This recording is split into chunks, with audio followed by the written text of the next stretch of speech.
అందరికీ నమస్తే.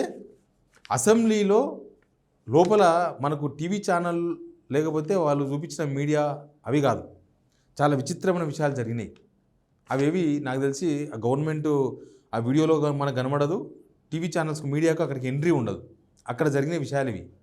కేసీఆర్ రావాలి రావాలి రావాలి రావాలని డిమాండ్స్, అర్ధనాదాలు, తర్వాత విమర్శలు, భయపడొస్తలేడంటే, తాగి ఫామ్ హౌస్లో పండుకున్నాడంటే, ఇట్లా చాలా చాలా జరిగినాయి. ఈ సంవత్సరం కాలంలో ప్రభుత్వం వాళ్ళ ఫెయిల్యూర్స్ చెప్పడం కన్నా, ఫెయిల్యూర్స్కు కనీసం జనాలకు ఏదైనా సంతృప్తి పరిచే విషయాలు చెప్పడం కన్నా కేసీఆర్ సభకు రాకపోవడమే ఒక పెద్ద తెలంగాణకు జరుగుతున్న నష్టంగా ఎక్స్పోజ్ చేసిండ్రు. కేసీఆర్ వచ్చిన తర్వాత ఏం జరిగింది చెప్పే ప్రయత్నమే ఈ వీడియో. మీరందరూ సిగ్నల్ టీవీని ఆదరిస్తున్నందుకు కృతజ్ఞతలు. సిగ్నల్ టీవీ సబ్స్క్రైబ్ చేసుకునే వాళ్ళకు కృతజ్ఞతలు. చేసుకోని వాళ్ళు సబ్స్క్రైబ్ చేసుకోవాలని కోరుతున్నాం. వీడియో కింద రైట్ సైడ్ సబ్స్క్రైబ్ బటన్ ఉంది, అది నొక్కండి. మీ ఒక్క సబ్స్క్రైబ్ మాకు 1000 ఏనుగుల బలం, మా గొంతు మరింత బలంగా వినిపిస్తాం. మనం ఖచ్చితంగా గవర్నమెంట్ క్వశ్చన్ చేయాల్సిందే. కొంతమంది అంటారు నన్ను, గవర్నమెంట్నే చెప్తారా? అన్నీ ఉంటాయి, వాళ్ళే ఉంటాయి, బీఆర్ఎస్ ఉంటాయి, బీజేపీ ఉంటాయి. కానీ ఇప్పుడు తప్పులు చేసే అవకాశం బీఆర్ఎస్కి లేదు, బీజేపీకి లేదు, ఎవరికి లేదు. ఓన్లీ అధికార పార్టీకి మాత్రమే ఉంటుంది తప్పులు చేసే అవకాశం. ఇప్పుడు భూ కబ్జాలు చేసే అవకాశం ఎవరికి ఉంటుంది? గవర్నమెంట్ ఉన్న వాళ్ళకి మాత్రమే ఉంటుంది. కాబట్టి మనం గవర్నమెంట్నే ప్రశ్నించాలి. హామీలు అమలు చేసే అవకాశం ఎవరికి ఉంటుంది? గవర్నమెంట్ ఉన్న వాళ్ళకే ఉంటుంది. కాబట్టి గవర్నమెంట్ని అడగాలి మనం. కాబట్టి గవర్నమెంట్ని మనం ప్రశ్నించాలి. దానికోసం మీ మద్దతు అడుగుతున్నాను నేను. ప్రజల గొంతుగా మీ వాయిస్ నేను వినిపిస్తా. ఇక సబ్స్క్రైబ్ చేసుకున్నారని నేను అనుకుంటున్నా. పోదాం చర్చలకు. పోతే అసెంబ్లీ మంచిగా జరిగింది. గవర్నర్ ప్రసంగం, కేసీఆర్ వస్తాడా రాడా, ఇంత ముందులాగానే వస్తాడని చెప్పి రాడా, ఇట్లాంటి చాలా చాలా చర్చలు జరిగినాయి. బట్ కేసీఆర్ వచ్చిండు. నేను ఇంతకన్నా ముందు వీడియో మీరు చూడొచ్చు. కేసీఆర్ వచ్చిన దాకా ఏం జరిగింది, అప్పుడు ఏం జరిగింది అనేది మీకు చూపించిన. ఇప్పుడు ఏంటంటే లోపల కొన్ని విచిత్రమైన విషయాలు జరిగినాయి. అసలు కేసీఆర్ రాకపోతే చర్చ మొత్తం కేసీఆర్ రాలేదు అనే దానికన్నా గవర్నమెంట్ మీద, రేవంత్ రెడ్డి మీద, అందరి మీద ఫోకస్ ఉండేది. ఇప్పుడు ఆడ మొత్తం అటెన్షన్ మొత్తం కేసీఆర్ చుట్టే. అసెంబ్లీ సిబ్బంది కేసీఆర్ చుట్టే తిరుగుతున్నారు, మార్షల్స్ కేసీఆర్ చుట్టే తిరుగుతున్నారు, అసెంబ్లీలో ఉండే 4th క్లాస్ ఎంప్లాయీస్ లాంటి వాళ్ళు కేసీఆర్ ఛాంబర్ చుట్టే తిరుగుతున్నారు. వీళ్ళందరినీ పక్కన పెడదాం, మీడియా మొత్తం కేసీఆర్ ఛాంబర్ దగ్గర ఉన్నది. యాక్చువల్గా లోపల రైట్ సైడ్ మొత్తం మినిస్టర్స్ ఛాంబర్స్ ఉంటాయి. ఒక్కొక్క మినిస్టర్కి ఒకటి ఉంటుంది. మినిస్టర్స్ ఛాంబర్ దగ్గర ఏమైనా వార్తలు దొరుకుతాయని చెప్పి మీడియా అంతా కూడా ఆడ ఉంటుంది. చిచ్చాట్లను, లేకపోతే ఏదైనా విషయం చెప్తారేమో, గవర్నమెంట్లో ఏమైనా జరిగేది చెప్తారేమో, బడ్జెట్ గురించి ఏమైనా మాట్లాడతారేమో, జనాలకి చెప్పాల్సిన వార్తలు ఏమైనా దొరుకుతాయేమో అని చాలామంది. నేను కూడా దాదాపు 14 ఏళ్ళు అసెంబ్లీలోనే ఉన్నా. అసెంబ్లీ ప్రతి సెషన్ చూసిన, దాదాపు 50 సెషన్లు అటెండ్ అయినా నేను అసెంబ్లీ. కాబట్టి నాకు తెలుసు గవర్నమెంట్ దగ్గరనే వార్తలు ఉంటాయి, ప్రతిపక్షం దగ్గర ఏం వార్తలు ఉండవు అనేది అది అందరికీ తెలిసిన విషయం. ప్రతిపక్షం దగ్గర ఏం వార్తలు ఉండవు, అధికార పక్షం దగ్గర 1,00,000 వార్తలు ఉంటాయి. టీవీ ఛానల్ నడపాలి, పేపర్కి ఇవ్వాలి. కాబట్టి మీడియా మొత్తం అధికార పక్షం దగ్గర, మంత్రుల దగ్గర, సీఎం ఛాంబర్ దగ్గర ఉంటారు. విచిత్రం ఏంటంటే వాళ్ళందరూ వచ్చి ఇక్కడ కేసీఆర్ ఛాంబర్ దగ్గర ఉన్నారు. వీళ్ళంతా ఖాళీ, మినిస్టర్స్ ఛాంబర్స్ మొత్తం ఖాళీ. సీఎం ఛాంబర్ దగ్గర కంటే కొద్ది సెక్యూరిటీ ఉంటుంది, కొద్దిమంది మాత్రమే అనుమతి ఉంటుంది. ఆడ ఎప్పలాగానే ఉన్నది. చాలామంది కేసీఆర్ దగ్గర ఏం జరుగుతుందో తెలుసుకునే ప్రయత్నాలు చేసింది మీడియా మొత్తం. మా జర్నలిస్ట్ అందరూ కేసీఆర్ ఛాంబర్ దగ్గరనే. విచిత్రంగా బయట పోర్టికోలో సోఫా సెట్ కూడా వేసినట్టు కూర్చోనని. ఇది కూడా ఫస్ట్ టైం. ఆడ పోర్టికోలో సోఫా సెట్ లేయరు, కొద్దిగా కంజెస్టెడ్ ఉంటుంది కాబట్టి. కానీ మీడియా మొత్తం అటెన్షన్, అసెంబ్లీ మొత్తం అటెన్షన్, పోలీసులు అటెన్షన్, అసెంబ్లీ సిబ్బంది attention, 4th class employees attention, లాస్ట్కి గవర్నమెంట్ కూడా అటెన్షన్. మొత్తం కేసీఆర్. ఇవాళ అసెంబ్లీ కేసీఆర్ నాంపే అట్లా అయిపోయింది. కేసీఆర్ ఏం చెప్తాడు, కేసీఆర్ ఎవరు కలుస్తాడు, కేసీఆర్ ఎట్లా కేసీఆర్ని ఎవరిని వచ్చి కలుస్తారా, కేసీఆర్ ఏం మాట్లాడతాడు. అసెంబ్లీలో మాట్లాడే అవకాశం ఉండదు, గవర్నర్ మాట్లాడుతున్నారు కాబట్టి ఎవరికి మాట్లాడే అవకాశం ఉండదు. ఛాంబర్లో ఏం మాట్లాడుతున్నాడు, ఏం చెప్పిండు, ఆయన కదలికలు మొత్తం కేసీఆర్ ఎటు పోతున్నాడు, ఎవరు కలుస్తున్నాడు, దీని మీద ఎక్కువ మీడియా అంతా కూడా కాన్సన్ట్రేషన్ చేసింది. ఇంకా కొన్ని విషయాలు జరిగినాయి. లోపల కెమెరాలు ఉంటాయి, కానీ గవర్నమెంట్కి ఏది కావాలో అది మాత్రమే తీసుకుంటారు, అది మాత్రం అవుట్పుట్ వస్తుంది, మిగతా రావు. మనకు ఏ గవర్నమెంట్ ఉన్నప్పుడైనా అదే జరుగుతుంటుంది. బీఆర్ఎస్ గవర్నమెంట్ ఉన్నప్పుడు వాళ్ళకు అనుకూలమైన వీడియోలు బయటకు వస్తాయి, కాంగ్రెస్ ఉన్నప్పుడు కాంగ్రెస్ అనుకూలమైన వీడియోలు వస్తాయి. మంత్రి తుమ్మల నాగేశ్వరరావు గారు వచ్చి, వాళ్ళేమో అధికార పక్షం కదా, అటువైపు ఉంటారు, సీఎం, మినిస్టర్సు అంతా అటువైపు ఉంటారు. ఇటు మధ్యలో ఎంఐఎం, బీజేపీ, ఇటు పక్క బీఆర్ఎస్, మొత్తం ప్రధాన ప్రతిపక్షం. ఎవరు ప్రధాన ప్రతిపక్షం ఉన్నా వాళ్ళు ఇటు పక్క ఉంటారు. మంత్రి తుమ్మల నాగేశ్వరరావు గారు వచ్చి కేసీఆర్ సీట్ దగ్గరకు వచ్చి, కేసీఆర్ని ఎట్లా ఉన్నారు, బాగున్నారా, హెల్త్ బాగుందా అని చెప్పి పలకరించిపోయాడు. ఆయన వలరించి పోయిన తర్వాత పటాన్చెరు ఎమ్మెల్యే మైపాల్ రెడ్డి గారు కూడా వచ్చి కలిసిపోయారు. తర్వాత బయట ఉన్న చాంబర్ కూడా వచ్చిండు మైపాల్ రెడ్డి మళ్ళీ వచ్చి వాళ్ళ అన్న కూతురు మ్యారేజ్ కార్డు ఇచ్చిపోయాడు. మీరు ఖచ్చితంగా మా అన్న కూతురు మ్యారేజ్ ఉంది రావాలని. మొన్న సీఎం రేవంత్ రెడ్డిని కలిసి కూడా ఇచ్చిండు ఆ కార్డు, ఆయన కూడా కలిసి ఇచ్చిర్రు. కాబట్టి అదొక ఇష్యూ జరిగింది. తర్వాత ఇంకా గవర్నర్ ప్రసంగం మనకు తెలుసు కదా, గవర్నర్ ప్రసంగంలో ఏముందో మనకందరికీ తెలుసు. గవర్నర్ ఈరోజు ఈ కేసీఆర్ వచ్చినందుకు మంత్రులకు పని లేకుండా అయిందాడ. మంత్రుల దగ్గర అటెండర్లు లేకపోతే వాళ్ళ అనుచరులు తప్ప అసలు మీడియా వాళ్ళు కానీ లేకపోతే అసెంబ్లీ పీపుల్ కానీ వాళ్ళు ఎవరు లేరు. అదంతా లెఫ్ట్ సైడ్ కేసీఆర్ రూమ్ కాడని ఇవ్వడ్డారు. కేసీఆర్ ఏమో చెప్తాడేమో కలుస్తాడేమో, అందరూ నమస్తే కొట్టుడు, మీడియా వాళ్ళంతా నమస్తే సార్ అని నమస్తే అని కొట్టుడు, ఇవన్నీ కూడా జరిగినాయి. అసెంబ్లీలో మొత్తం ఇట్లా జరిగేసరికి కొంత అసహనానికి గురైంది కాంగ్రెస్ వాళ్ళు. ఇదేది ఓడిపోయిన కేసీఆర్ దగ్గర పోతారు వీళ్ళు, మేము కదా మంత్రులం, మేము కదా ముఖ్యమంత్రి, ఆయన దగ్గర పోతారు. మొన్ననే స్టేచర్ గురించి పెద్ద చర్చ జరిగింది, మీకు తెలుసు. ఎవరి స్టేచర్ ఏందనేది ఉంటుంది.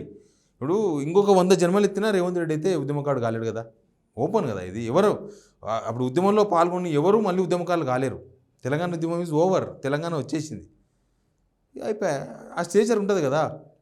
అయితే అక్కడి నుంచి బయటకు వచ్చిన సీఎం రేవంత్ రెడ్డి గారు రవీంద్ర భారతిలో ప్రోగ్రాం అటెండ్ అయ్యారు. ఆ ప్రోగ్రాంలో మాట్లాడిన మాటలు ఎట్లా ఉన్నాయి తెలుసా? నాకు తెలిసి ఈ రాయలసీమ ఫ్యాక్షనిస్టులు కూడా అట్లా మాట్లాడుకోరు. పగలు ప్రతీకారాలు ఉంటే వేసుకుంటారేమో కానీ ఇంత దారుణంగా మాట్లాడరు. అసెంబ్లీకి వచ్చిన కేసీఆర్ అసెంబ్లీకి రండి అంటే వచ్చిండు. వస్తే మీరు స్వాగతం అని చెప్పకపోయినా పర్వాలేదు, ఆయన ప్రతిపక్ష నేత, ఆయన ఎమ్మెల్యే కాబట్టి ఖచ్చితంగా రావాల్సిందే. ఇవాళ కాకపోతే రేపు వస్తాడు, ఎడుకుతాడు, రావాల్సిందే. లేకపోతే జనం ఊకుంటారా? చూస్తారు కదా మనం చేసే పనులకు జనమే రండి అని పిలుస్తున్నారు ఆయన. కాబట్టి ఆయన రావాల్సిందే, ఇవాళ రేపు వస్తాడు. వచ్చిండు. వస్తే దానికి కూడా ఈ మీడియా అంతా అక్కడ సైడ్ పోవడం, జనం అంతా అటు సైడ్ పోవడంతోన రేవంత్ రెడ్డి ఫుల్ అసహనానికి గురైంది. ఏం మాట్లాడి తెలుసా? ఒకసారి వినండి వీడియో. మీరు మాకు స్ట్రెచర్ ఉందని అనుకుంటే ఆ స్ట్రెచర్ ఉందని విర్రవీగితే స్ట్రెచర్ మీదకి పంపించారు. ఇట్లే చేస్తే ఆ తర్వాత మార్చరికి పోతారు. అది కూడా గుర్తుపెట్టుకోవాలి. చూసిండ్రా వీడియో? ఏమంటారు? వీల్ చైర్ నుంచి స్ట్రెచర్కి పోయినరు, స్ట్రెచర్ నుంచి మార్చురికి పోతాడు కేసీఆర్ గురించి ఆ మాటలు. బహుశా లోపల ఇదంతా చూసిన తర్వాత అసహనం వచ్చిందేమో, కానీ దాన్ని అట్లా బయట పెట్టుకోకూడదు. ఒక ముఖ్యమంత్రి, ఒక ప్రధాన ప్రతిపక్ష నేతను మీరు మార్చురికి అంటే ఏంది? చచ్చిపోతామనే కదా. దీన్ని శాపనార్థం అనాలనో, అహంకారం అనాలనో, ఇంకేమనాలనో జనం డిసైడ్ చేయండి, మీరే డిసైడ్ చేయండి. ఎవరమైనా లాస్ట్కి పోవాల్సింది మార్చురికే పోతాం. రేవంత్ రెడ్డి ఆకాశానికి ఎగిరిపోడు, ఆయన కూడా స్ట్రెచ్చర్ పోవాల్సిందే. నేను స్ట్రెచ్చర్ మీద పోయి మార్చురికి పోవాల్సిందే. ఎవరైనా మనిషి అనే వాళ్ళు ఎవరైనా పోవాల్సిందే. బాలేకపోతే హాస్పిటల్కి పోవాల్సిందే, బాలేకపోతే స్ట్రెచ్చర్ మీద పోవాల్సిందే. లాస్ట్కి ఏదో ఉన్నాడు మార్చురికి పోవాల్సిందే, తప్పదు అది. కానీ ఒక ప్రధాన ప్రతిపక్ష నేత సభకు రా అన్నారు, వచ్చిండు. ఇవాళ ఎవరికి మాట్లాడే అవకాశం లేదు, మాట్లాడలేదు. దానికి ఇంత అసహనం ఎందుకు? ఒక ముఖ్యమంత్రి మీరు సమర్థిస్తారు అట్లా మాట్లాడాన్ని? రాజకీయంలో ప్రత్యర్థులు ఉంటారు, కొంత శత్రువులు కూడా ఉండొచ్చు, కానీ ఇది గట్టు పంచాయతీ ఏం కాదు కదా. రేవంత్ రెడ్డి ఆస్తులు ఏమన్నా కేసీఆర్ గుంజుకుండా, లేకపోతే రేవంత్ రెడ్డి పాలెంలో ఆస్తి ఏమన్నా కేసీఆర్ గుంజుకుండా? వాళ్ళు గుంజుకుంటే మీరు అధికారంలో ఉన్నారు, ఆయనతో మీరు గుంజుకోండి, కేసు పెట్టి లోపలేయండి. గుంజుకుంటే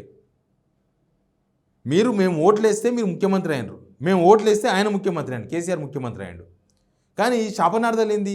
ఆయన చచ్చిపోతాడు, మార్చిపోతాడు, అది దాన్ని నోటి దూలానాలనా లేకపోతే ఇంకేమన్నా? ఒక ముఖ్యమంత్రిని నేనైతే వేరే సంబోధించలేను. ముఖ్యమంత్రి ఎవరున్నా, ముఖ్యమంత్రి పోస్టులో ఉన్న వాళ్ళు మన ముఖ్యమంత్రి అవుతారు కాబట్టి మనం అట్లా మాట్లాడడం.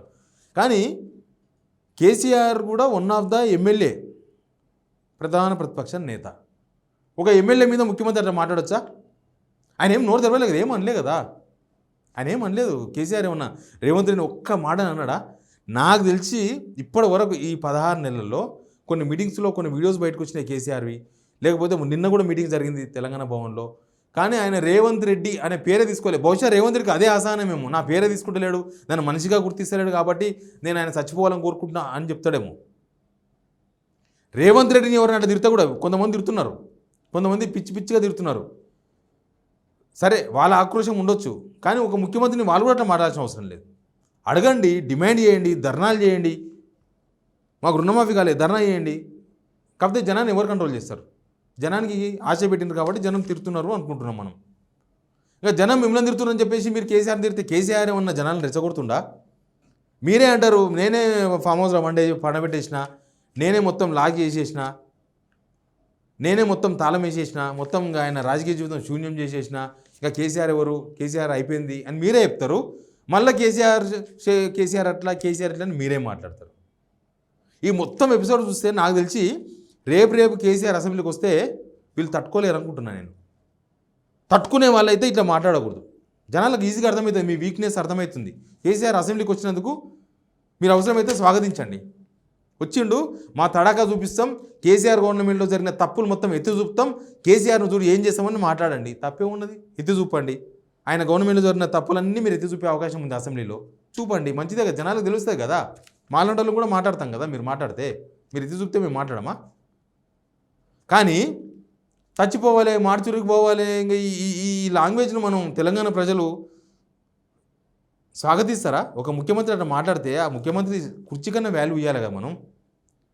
ముఖ్యమంత్రి కుర్చీకి వాల్యూ లేకుండా చేసుకోవద్దు కదా. మీరు ఫస్ట్ ముఖ్యమంత్రి గారు, ఆఖరి ముఖ్యమంత్రి కూడా కాదు తెలంగాణకు, వన్ ఆఫ్ ద సీఎం అంతే. కేసీఆర్ ఫస్ట్ ముఖ్యమంత్రి, ఆయన ఉద్యమం చేసి తెలంగాణ తెచ్చిండు. మనకు అది లేదు ఇది లేదు ఏమి లేదు, ఉత్తగా కోపం వచ్చి ఆక్రోశం వచ్చి నాలుగే ఉంది నరం ఉందని అడగోలుగా మాట్లాడితే తెలంగాణ జనం కూడా మొదలే బాగాలేదు మీ మీద సిచ్యువేషన్. మీరు కేసీఆర్ని విమర్శించండి, కేసీఆర్ను ప్రశ్నించండి, కేసీఆర్ను నిలదీయండి, కేసీఆర్ను అరెస్ట్ చేయండి ఏమైనా కేసులు పెట్టి, మీకు ఏమైనా ఉంటే మంచిదే. అది ఏమైనా జరిగితే ప్రజలకు కేసీఆర్ ఎవరి పైసలు తిన్నా, రేవంత్ రెడ్డి ఎవరి పైసలు తింటున్నా అది తెలంగాణకి బొక్క కాబట్టి మీరు అడగవచ్చు. కానీ ఈ మాటలు ఏంది? ఇప్పుడు ఆయన వీల్ చైర్కు పోనికి కారణం రేవంత్ రెడ్డే? ఎవరైనా పడతారు, ఈయన కూడా ఆ ఏజ్కి పోతే ఈయన కూడా పడతారు కింద. ఆ ఏజ్ కూడా పోలని అవసరం లేదు, కింద పడితే అందరి ముడ్లు ఇరుగుతాయి. ఇప్పుడు ఏజ్తో కూడా సంబంధం లేదు. స్ట్రెచ్చర్ మీద పోతారు, ఏమవుతుంది? ఒక్కోసారి మన కుటుంబ సభ్యులు ఎంతమంది స్ట్రెచ్చర్ మీద పోయి బయటకు వస్తలేరు. కానీ మార్చురికి పోతామని అన్నదాన్ని ఎట్లా దీన్ని తెలంగాణ సమాజం జీర్ణించుకోదు. రేవంత్ రెడ్డి గారు, మీరు ముఖ్యమంత్రి, మీ హోదా మీరు కాపాడండి. ముఖ్యమంత్రిగా మీరు మీ హోదాను కాపాడకపోతే మిమ్మల్ని ఇక తెలంగాణ సమాజం క్షమించదు. అసెంబ్లీకి వచ్చిన మనిషిని అసెంబ్లీకి వస్తే కూడా సాధించకపోతే ఎట్లా? రాకపోతే అడిగిర్రు, మంచిదే, ప్రధాన ప్రతిపక్షం అయితే అసెంబ్లీకి రావాలి, గుడ్, వచ్చిండు, దాన్ని కూడా మీరు తీర్చుకోలేకపోతే ఇక తెలంగాణ సమాజమే సమాధానం చెప్పాలి. దీనికి ఎవ్వరు చెప్పాల్సిన అవసరం లేదు. Please subscribe signal TV.